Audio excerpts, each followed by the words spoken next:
Good morning बच्चों। Class 10th के हम इलेक्ट्रिक करंट, इलेक्ट्रिक पोटेंशियल और इलेक्ट्रिक चार्ज के टॉपिक कर चुके हैं। आज हम डिस्कस करेंगे रेजिस्टेंस। आज हम डिस्कस करेंगे बेटा रेजिस्टेंस।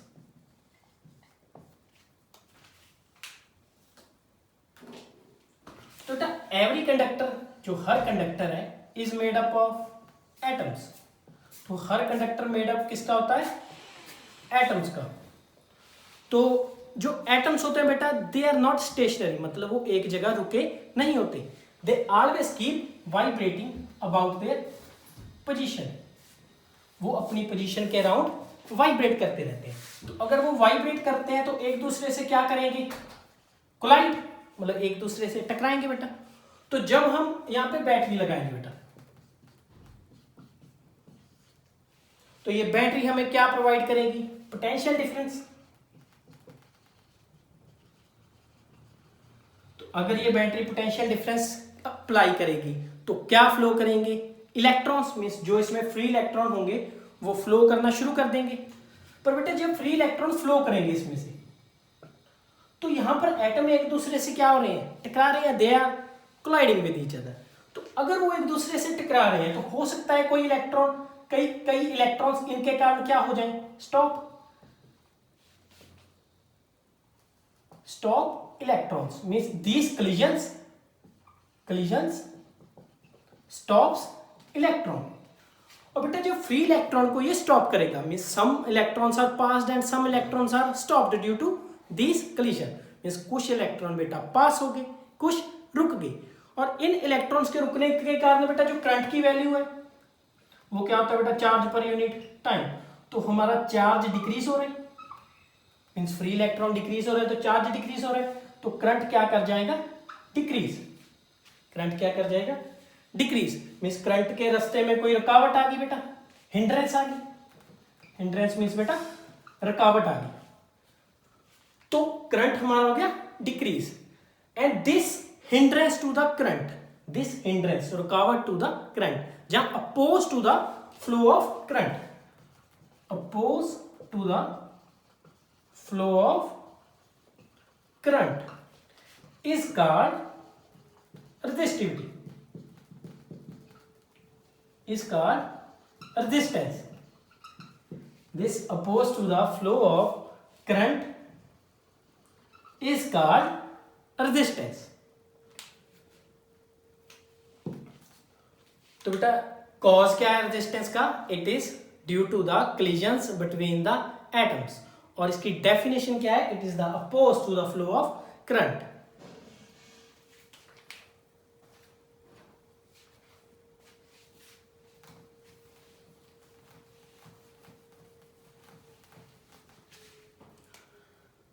नेक्स्ट आते हैं बेटा हम ओम्स लॉ पे।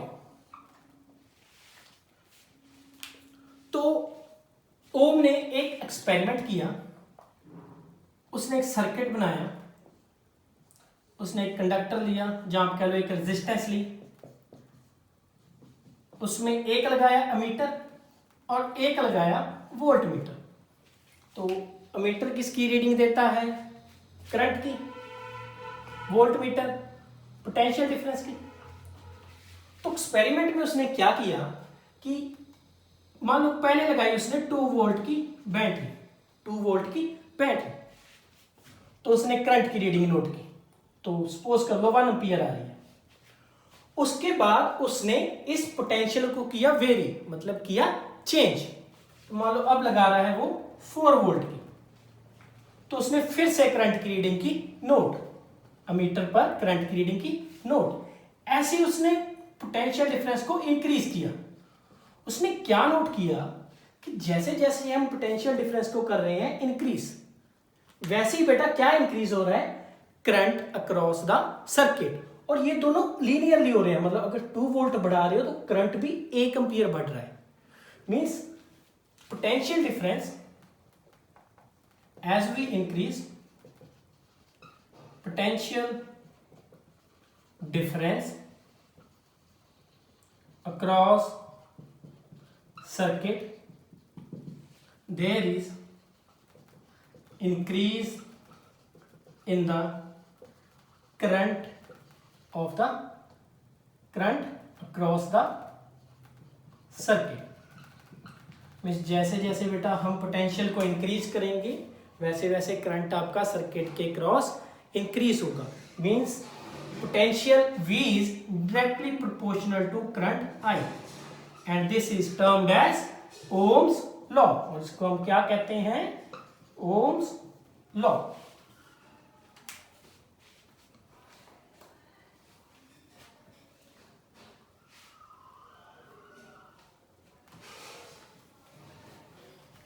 तो फिर बेटा इसका बनाया गया ग्राफ। तो जब बनाया गया ग्राफ V और I का, तो y एक्सिस पे बेटा मैं v ले रहा हूं 2, 4, 6, 8, 10। इस साइड ले रहा हूं करंट, तो 2 वोल्टेज पर 1, 4 पर 2, 6 पर 3। तो जब ये लाइन ड्रॉ की ये आई बेटा स्ट्रेट लाइन, यही क्या बेटा? Straight line. So V I graph is straight line.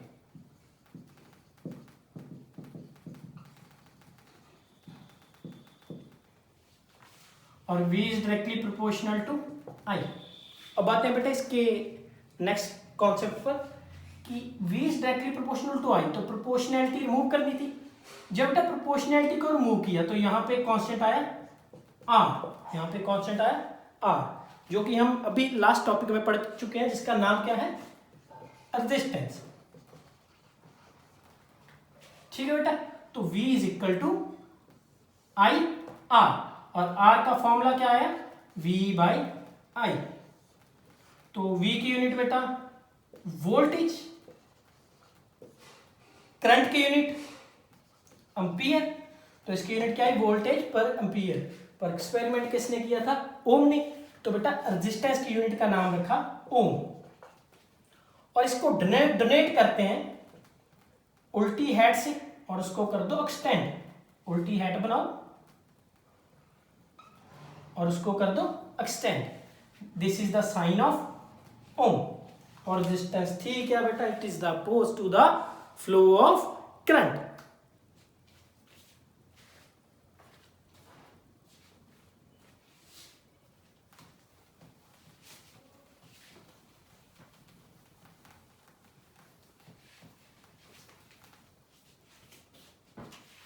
Next बेटा फिर दोबारा से आते हैं हम रेजिस्टेंस पर।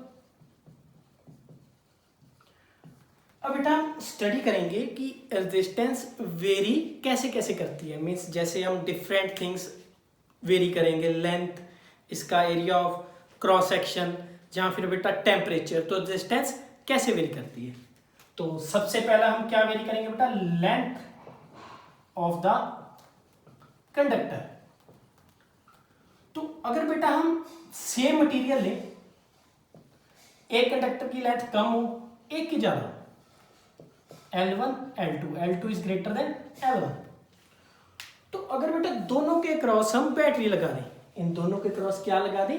बैटरी लगा दें, तो दोनों में पोटेंशियल डिफरेंस क्रिएट होगा। अगर बेटा पोटेंशियल डिफरेंस क्रिएट होगा तो क्या फ्लो होगा? करंट। अब बेटा जब दोनों में करंट फ्लो हो रहा है, ठीक है, तो इस कंडक्टर में तो इतनी लेंथ तक कोलिजन हो रही है, सिर्फ इतनी लेंथ में कोलिजन हो रही है। मीन्स कोलिजन का सामना इतनी लेंथ में करना पड़ेगा उसे, मतलब इतनी लेंथ में रुकावट आएगी।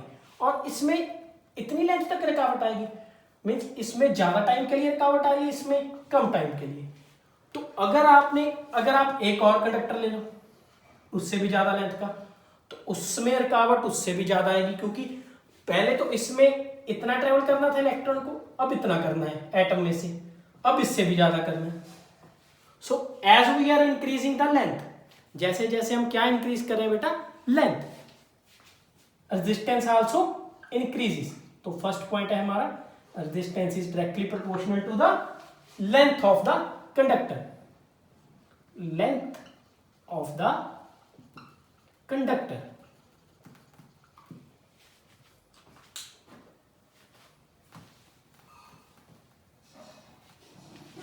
अब आते हैं बेटा सेकंड पॉइंट पर, एरिया ऑफ क्रॉस सेक्शन। बेटा ये होती है लेंथ, ये होती है ये होती है लेंथ, ये होता है area of cross section. Means ये होती है बेटा लेंथ ऑफ द कंडक्टर, अगर ये वायर है एक तो ये क्या है लेंथ ऑफ द कंडक्टर, और ये जो एरिया है ना सर्कल में ये स्मॉल सा, ये होता है एरिया ऑफ क्रॉस सेक्शन, मतलब इससे करंट जो पास होगा, तो ये होता है बेटा एरिया ऑफ क्रॉस सेक्शन। या आप कट करके कह सकते हो बीच में से वो जो सर्कल आएगा that is area of cross section. तो अगर बेटा मैं लेंथ को रख रहा हूं सेम और एरिया ऑफ क्रॉस सेक्शन को कर दूं इंक्रीज, लेंथ को क्या रख रहा हूं सेम और एरिया ऑफ क्रॉस सेक्शन को कर दिया इंक्रीज। जब बेटा एरिया ऑफ क्रॉस सेक्शन को इंक्रीज किया तो इसमें भी एटम्स हैं, इसमें भी एटम्स हैं, बेटा नंबर ऑफ एटम्स तो इंक्रीज होंगे ही होंगे, बट एटम्स के लिए बेटा जो स्पेस है पहले कम थी स्पेस, अब स्पेस क्या हो चुकी है इंक्रीज। मींस अब आपने क्या इंक्रीज किया area of correction cross section, we increase the area of cross section, तो उसने एटम्स के मूव होने के लिए स्पेस इंक्रीज कर दी, मतलब जहां पर एटम मूव हो रहे हैं वो स्पेस भी क्या हो चुकी है इंक्रीज। अगर बेटा वो स्पेस इंक्रीज हो चुकी है, वो स्पेस क्या हो चुकी है इंक्रीज, तो एटम्स की कोलिजन्स कम होंगी। मतलब अगर आपके पास स्पेस ज्यादा है, मान लो बेटा क्लास है, ठीक है सेम क्लास है, वहां पर 20 स्टूडेंट्स बैठे, एक बार बैठे हैं 40 स्टूडेंट्स, जब बेटे 20 स्टूडेंट्स बैठे हैं मान लो वो उठकर एक दूसरे की तरफ भागने लगे, और अगर 40 स्टूडेंट्स उठकर एक दूसरे की तरफ भागने लगे सेम क्लास में, तो एक दूसरे से वो टकराएंगे कब ज्यादा, जब 40 स्टूडेंट्स बैठे हो सेम ही क्लास में, मीन्स जब कम स्पेस है उनको मूव होने के लिए। सिमिलरली यहां पर बेटा अगर यहां पर स्पेस ज्यादा है, जब हमने area of cross section increase कर दिया, यहां पर स्पेस कम है, तो यहां पर वो फ्रीली मूव होंगे, कम कोलिजन्स होंगी, मतलब कोलिजन डिक्रीज करती हैं जैसे हम क्या इंक्रीज करेंगे area of cross section. As we increase the area cross section collisions decreases. तो अगर कोलिजन डिक्रीज कर रही है तो रेजिस्टेंस भी क्या करेगी बेटा decrease, means area of cross section आप इंक्रीज कर रहे हो, रेजिस्टेंस क्या हो रही है डिक्रीज, तो it is inversely proportional to area of cross section. अब बेटा आते हैं थर्ड पॉइंट पर, टेम्परेचर ऑफ कंडक्टर। अगर बेटा कंडक्टर है तो अगर आप बेटा उसका टेम्परेचर इंक्रीज करो, क्या इंक्रीज करो टेम्परेचर, तो अगर हम टेम्परेचर को करेंगे इंक्रीज तो जो एनर्जी होगी एटम्स के पास काइनेटिक एनर्जी होगी वो भी इंक्रीज होगी। तो अगर वो ज्यादा स्पीड से बेटा भागने लगेंगे means they start moving with greater speed due to the kinetic energy they get from the temperature, तो कोलिजन भी क्या हो जाएंगे बेटा इंक्रीज। तो कोलिजन इंक्रीज हो रही है तो बेटा रेजिस्टेंस भी क्या हो जाएगी इंक्रीज। तो as we increase the temperature of the conductor resistance also increases. और लास्ट पॉइंट है बेटा हमारा नेचर ऑफ मटेरियल। अगर बेटा हम प्लास्टिक यूज कर रहे हैं तो उसकी रेजिस्टेंस क्या होगी, उसमें तो करंट फ्लो करेगा ही नहीं रेजिस्ट, तो उसकी रेजिस्टेंस क्या होगी इनफिनाइट। पर अगर हम ले रहे हैं बेटा मेटल, जैसे हम ले रहे हैं आयरन कॉपर, तो उनमें करंट क्या करेगा फ्लो, ठीक है बेटा। तो जैसे जैसे हम मटेरियल को करेंगे चेंज, रेजिस्टेंस भी क्या होगी change. So it depends on nature of material. And बेटा एक क्वेश्चन दिमाग में रखना that silver is the best conductor of electricity. Silver is the best conductor, मतलब सबसे बेस्ट कंडक्टर कौन है सिल्वर। ये कभी कभी बेटा क्वेश्चन आया था 1 नंबर का बोर्ड में।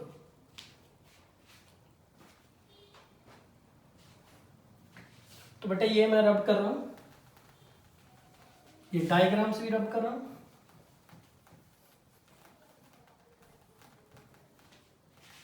Where A is area of cross section.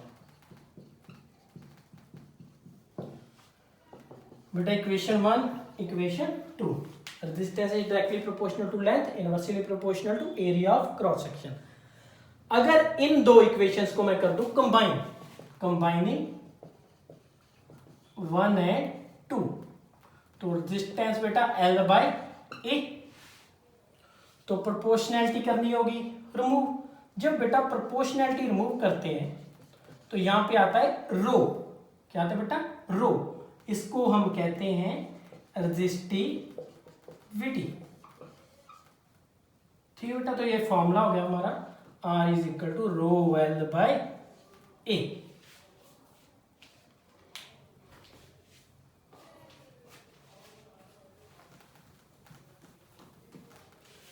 Next अब बेटा हम डिस्कस कर रहे हैं रेजिस्टिविटी। तो R is equal to rho L by A, where rho is resistivity. तो रो का फॉर्मूला क्या आएगा बेटा, R into A into L. तो सबसे पहले बेटा बात करते हैं इसकी यूनिट की। तो रेजिस्टेंस की क्या यूनिट होती है बेटा, ओम। एरिया, एरिया क्या होता है बेटा, लेंथ इंटू ब्रेड्थ। लेंथ की यूनिट मीटर, ब्रेड्थ की यूनिट मीटर। तो एरिया की unit metre into metre, means metre square. और लेंथ की यूनिट बेटा मीटर, मीटर और मीटर कट गए। तो रेजिस्टिविटी की यूनिट क्या रहेगी, ओम मीटर। जहां आप ऐसे डाल सकते हो ओम मीटर।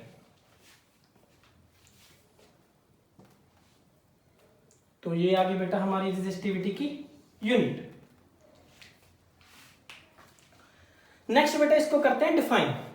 अगर रेजिस्टिविटी का बेटा हम फॉर्मूला देखें तो ये क्या है, रेजिस्टेंस है of area of cross section 1 metre square. मतलब रेजिस्टिविटी क्या है बेटा, मान लो आप कोई कंडक्टर ले रहे हो, उसके बेटा 1 मीटर स्क्वायर के एरिया की क्या resistance, resistance of area of cross section 1 metre square per unit length, means resistance of area of cross section 1 metre square per unit length. तो आपको बेटा कंडक्टर ले रहे हो तो आपको जब भी रेजिस्टिविटी इसकी निकालनी है तो रेजिस्टेंस कितने पार्ट की निकालनी है, सिर्फ 1 मीटर स्क्वायर एरिया की पर यूनिट लेंथ की।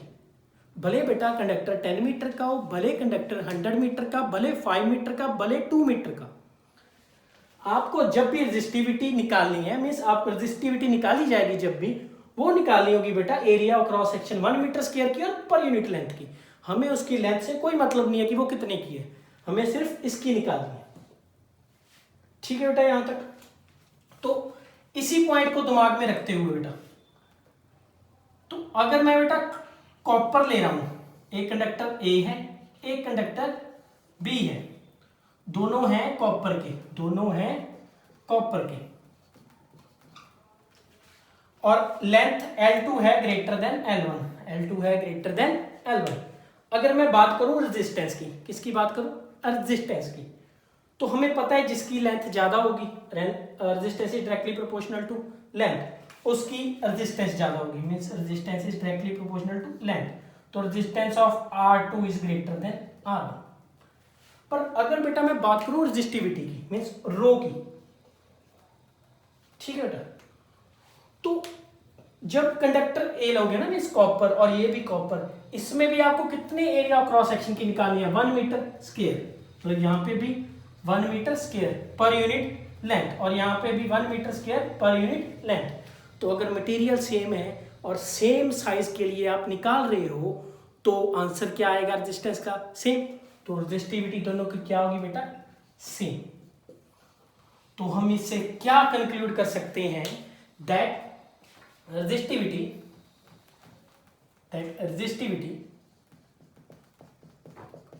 does not depend upon length and area of cross section। Means resistivity बेटा लेंथ और एरिया ऑफ क्रॉस सेक्शन पे डिपेंड नहीं करती। पर अगर आप मटेरियल चेंज कर दो, क्या चेंज कर दो, मटेरियल, यहाँ पे कॉपर लिया, यहाँ पे आयन, तो वो रेजिस्टिविटी तब चेंज कर जाएगी। पर अगर मटेरियल सेम है बेटा, अगर आप लेंथ चेंज करो, area of cross section change करो, तो रेजिस्टिविटी चेंज नहीं होगी फॉर द सेम मटेरियल। पर अगर मटेरियल चेंज कर रहे हो तो चेंज होगी। मींस इट डिपेंड किस पे करती है, it depends upon nature of material. और दूसरा ये डिपेंड करती है बेटा टेम्परेचर पर।